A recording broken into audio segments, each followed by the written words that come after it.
नमस्कार, श्री स्वामी समर्थ. सर्वांचं खूप खूप स्वागत आहे आजच्या माझ्या नवीन व्हिडिओमध्ये.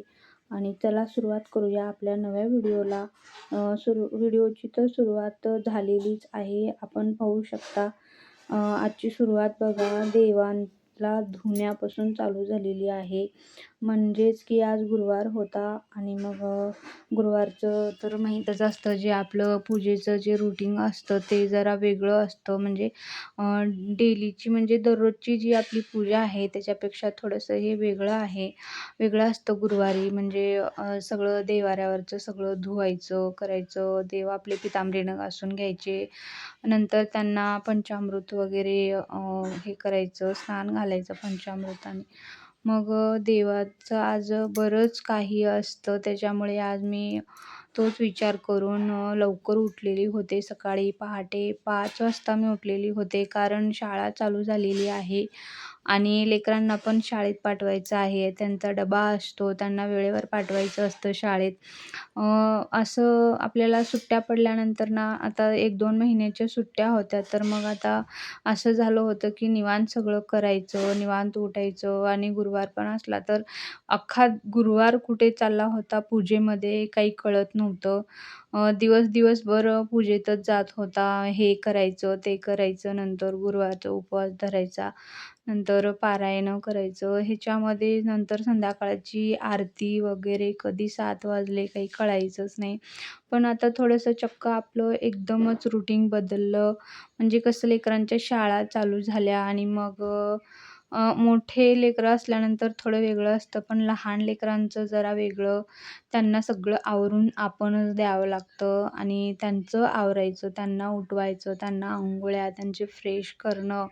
मग ते आवरून झाल्यानंतर त्यांच्यासाठी डब्बा, त्यांच्यासाठी नाश्ता, हे सगळ्या गोष्टी येतात त्याच्यामध्ये. मग त्याच्यामध्ये ना आपलं कुठं तर थोडंसं साईडला होतो आपण. मग हे होऊ नये, मग मला देवपूजेला उशीर होऊ नये म्हणून मग मी विचार केला की सकाळी लवकर उठूया पहाटे. त्यानंतर आपलं सगळं पूजेचं आवरून जाईल म्हणून मग मी लवकर उठलेलं आणि मग चालू केले आहे पूजेसाठी. सगळं धुवाधुवी झालेली आहे, साफसफाई पण झालेली आहे आणि आता हे बघा इकडे दिवे तयार करत आहे. दिव्यांमध्ये वाती घालत आहे. म्हणजे कसं असतं ना, आपल्याला शक्य नाही आपल्याला रोजच्या रोज वाती बदलायला, आता तरी शक्य नाही. त्यावेळेस सुट्ट्या वगैरे असायच्या, आपण घरी होतो तर व्हायचं ते की दररोजच्या दररोज वाती वगैरे बदलणं, दिवे दररोजच्या दररोज धुणे, हे होतं. पण आता तेवढं काही होणार नाही. म्हणजे कसं वार बघून आता करावं लागतं. गुरुवार म्हणा किंवा मग शुक्रवार असतो, सोमवार असतं किंवा एकादशी असते, त्याच्यानंतर पौर्णिमा, अमावास्या, असं काहीतरी सण वगैरे बघून आपण सगळं काही काढतो धुवाधुवी करण्यासाठी. मग मी आज सगळंच घेतलं होतं धुवायला आणि हे बघा मी आता हे दिवे पण तयार केलेत. एक स्वामींजीसाठी आहे आणि एक देवाऱ्यावर जे वेगळं आहे तो दिवा थोडासा मोठा आहे आणि इकडं प्लेट घेतले एक स्टीलची, त्याच्यामध्ये आता थोडे तांदूळ घालणार आहे आणि हा कळस तांब्या आहे. म्हणजे आपल्या देवाऱ्यावर जो आपण कुलस्वामिनीचा जो कळस स्थापन करतो त्याच्यासाठी आहे हा. आणि तो साईडचा आहे ते असाच आहे एक तांब्या माझ्याकडे एक्स्ट्रा, त्याच्याने मी तुळशीला पाणी घालते. आणि हे बघा इकडे आता तेल पण घातलेलं आहे. हे तेल मी खास देवांसाठीच एका कॅटलीमध्ये स्टीलच्या स्टोअर करून ठेवलेलं आहे. आणि हे बघा हा जो नारळ आहे हा बघा किती छान, म्हणजे याला काय म्हणतात, नारळाचं झाड ते आलेलं आहे. याला काय म्हणतात मला माहीत नाही. मी तर आता सध्या नारळाचं छोटंसं झाडच म्हणते. आणि बघा किती सुंदर आलेलं आहे आणि याच्या पानावर पण थोडीशी धूळ बसलेली होती आणि पानं असं असं चुरगळलेले होते मध्ये. मी त्यांना सरळ करून घेतलं आणि हे बघा कपड्याने त्यांना छान असं पुसून घेतलेलं आहे आणि दिवा लावलेला आहे देवाऱ्यावर. आणि बघा नारळाला इकडे एक साईडला मुळी आलेली आहे, ही एकच आली आणि बाकीच्या सर्व असं खाली आलेल्या आहेत. आणि इकडे एक साईडला अशी मुळी नवीन आलेली आहे ही परवा. आणि आता या नारळाचं काय करायचं ते मला प्रश्न पडला आता याला कुठे लावायचं? म्हणजे अंगणात तर अगदी जागाच नाही आहे आणि घरात बादलीत वगैरे कुंडीत लावायचं तर ते आता कसं लावायचं आणि लगेच मोठं होतं. मग त्यानंतर या झाडाचं काय करायचं? मला खूप प्रश्न पडलाय आता मोठा. मला नक्की कळवा, की आता मी या झाडाचं काय करू? आणि दरवेळेस असंच होतं. गेल्या वेळेस पण असाच एक नारळ आलेला आणि माझ्या दरवाजासमोर एक माऊली मंदिर आहे.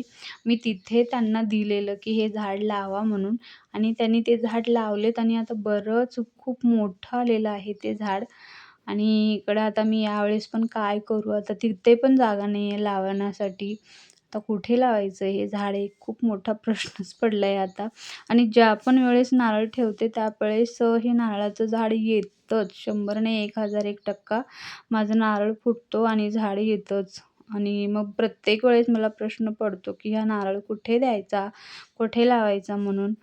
आणि असो मला कमेंट करा, की हे मी झाड कुठे लावू आता? आणि इकडे बघा आता लक्ष्मी आईचं जे काही मी मळवट भरले, किती छान बघा, किती सिंपल ईझी आहे. काही अवघड नाही. किती सोपं आईने माझ्याकडून म्हणजे एकच 2च वेळेस मी असं केलंय आणि पूर्ण मळवट किती छान आणि लाल-लाल कलरमध्ये बघा भरलेला आहे आणि आई किती सुंदर दिसत आहेत. आणि आता यांना आपण आपल्या नारळावर स्थापित करूया आणि आता त्यांना ठेवूया आपल्या छान अशा देव्हाऱ्यावरती. आणि पटापट आता आपल्याला देवपूजा करून घ्यायची आहे. कारण आता तिकडे मला थोडंसं नाश्ता आणि थोडीशी भाजी आणि चपाती करायची आहे डब्याला देण्यासाठी. म्हणून मी लवकर देवपूजा करत आहे. कारण आता बरीच कामं आहेत आणि इथून कामं चालू झालेली आहेत आता आपल्या. इथून दिवस चालू होतो आपला देवपूजेपासून. आणि इकडे बघा मी लवकर आता देव ठेवून घ्यायचा प्रयत्न करत आहे.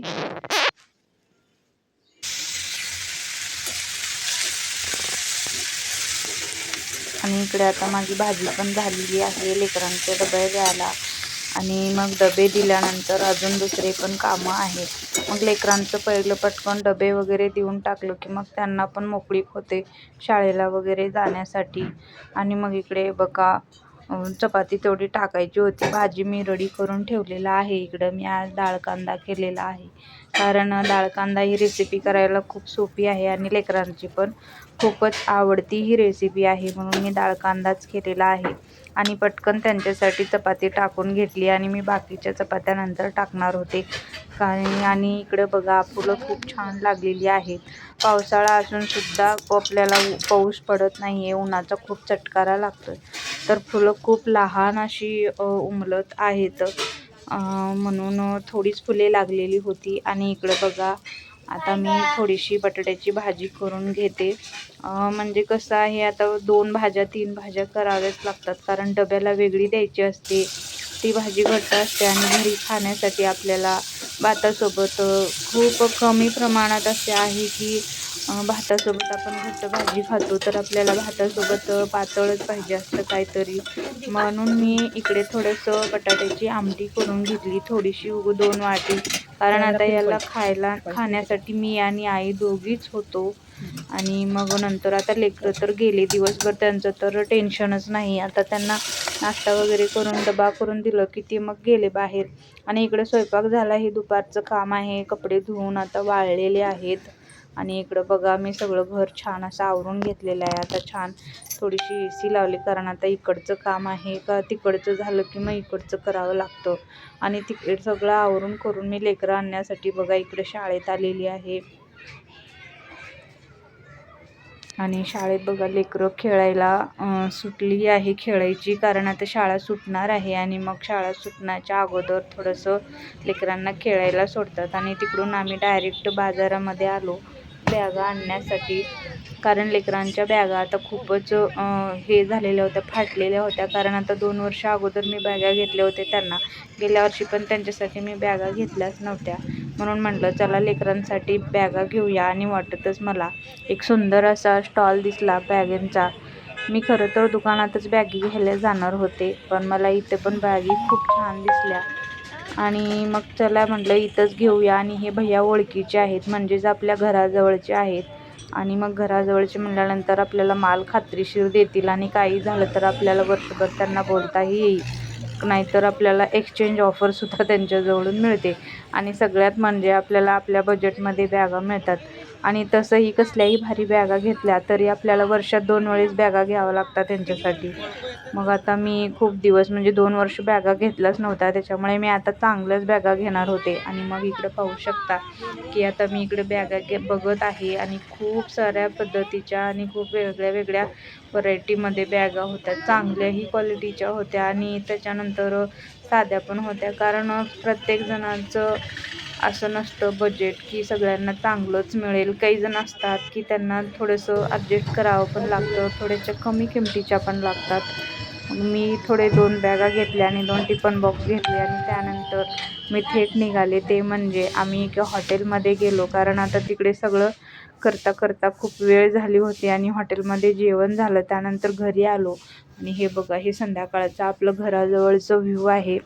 आणि संध्याकाळी म्हणजे वरच्या टाकीमध्ये पाणी नव्हतं सकाळी आंघोळीसाठी आणि खूप गडबड होईल सकाळी लवकर, लेकरांना शाळेत वगैरे जायचं असतं. म्हणून मी रात्री आल्या आल्या, स्वयंपाक तर करायचा नव्हता कारण बाहेरून जेवण करून आलेलो होतो, त्यामुळे मी लगेच खड्ड्याला माझ्या मोटर लावली आणि वरती पाणी चढवून घेतलं. आणि हे बघा, इकडं तुळशीला दिवा वगैरे पण लावून घेतले आणि आई वगैरे आता बाहेर बसलेले आहेत छान असं वातावरणामध्ये. संध्याकाळचं वातावरण पण खूप छान असतं आणि थोडंसं रिमझिम पाऊस झालेला होता, त्याच्यामुळे खूप थंड वाटत होतं. आणि कसं वाटलं तुम्हा सर्वांना माझा आज दिवसभरचा हा डेली व्लॉग होता.